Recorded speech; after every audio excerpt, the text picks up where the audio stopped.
Jadi pertama, kita tidak akan terlena dengan hasil survei. Justru setiap hasil survei yang keluar akan memacu kita untuk bekerja ekstra keras.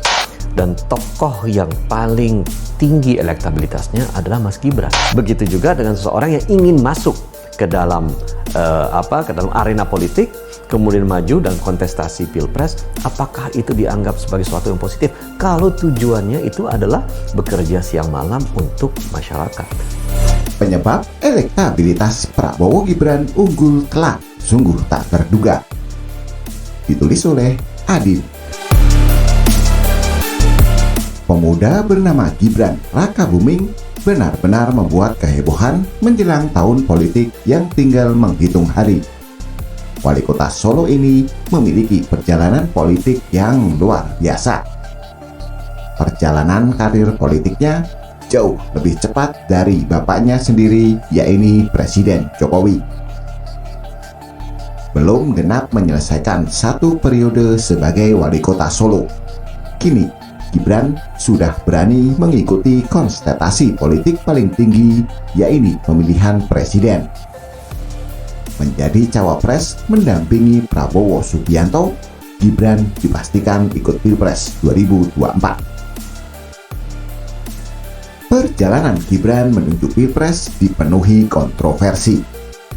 Isu bocah ingusan karena minimnya pengalaman selaku pemimpin masyarakat sipil, kontroversi putusan Mahkamah Konstitusi, dan isu dinasti politik mengiringi perjalanan politik Bapak Jan Etes ini.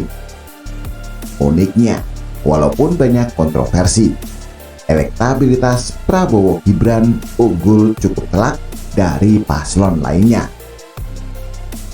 Peneliti LSI Denny J.A.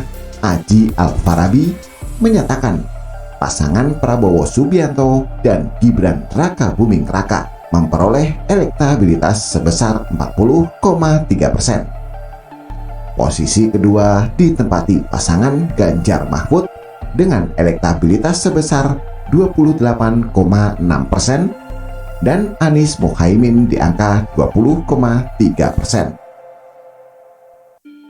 Alasan elektabilitas Prabowo Gibran tetap unggul di berbagai lembaga survei sungguh mengejutkan. Padahal pasangan calon nomor urut 2 itu menuai kritik tentang pelanggaran etik para hakim Mahkamah Konstitusi atau MK dan politik dinasti Presiden Joko Widodo. Kritik-kritik yang disampaikan kubu Ganjar Mahfud dan kelompok kelas menengah kritis tentang pelanggaran etik hakim MK merupakan isu elit yang belum sepenuhnya bisa dipahami publik. Masyarakat cenderung lebih memahami hal-hal yang ringan dan lucu, seperti istilah gemoy, selepetan, dan Hunger Games. Cukup banyak orang yang tidak setuju dengan politik dinasti.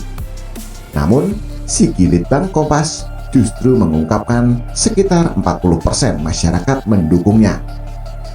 Itu setara dengan elektabilitas Prabowo Gibran yang dirilis banyak lembaga survei. Masyarakat menganggap dinasti politik adalah hal yang biasa, asal kinerjanya baik. Di level desa sudah biasa, ayahnya jadi kepala desa, kemudian ketika habis masa jabatannya, anaknya mau jadi calon kades dan seterusnya.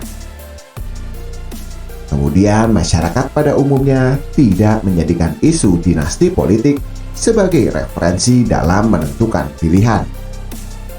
Mereka hanya menilai paslon capres dan cawapres dari permukaannya saja. Publik susah memahami konsep-konsep seperti oligarki dan dinasti. Narasi-narasi itu susah sekali dipahami oleh para pemilih, khususnya kelas menengah ke bawah. Para pemilih, termasuk para anak muda, belum menjadikan isu-isu sosial sebagai permasalahan yang muncul karena kegagalan elit penguasa.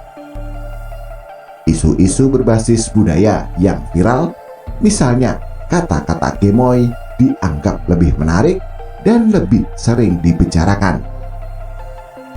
Tarian gemoy dianggap lebih menarik daripada noda hitam para peserta Pilpres atau visi misi yang menurut mereka rumit.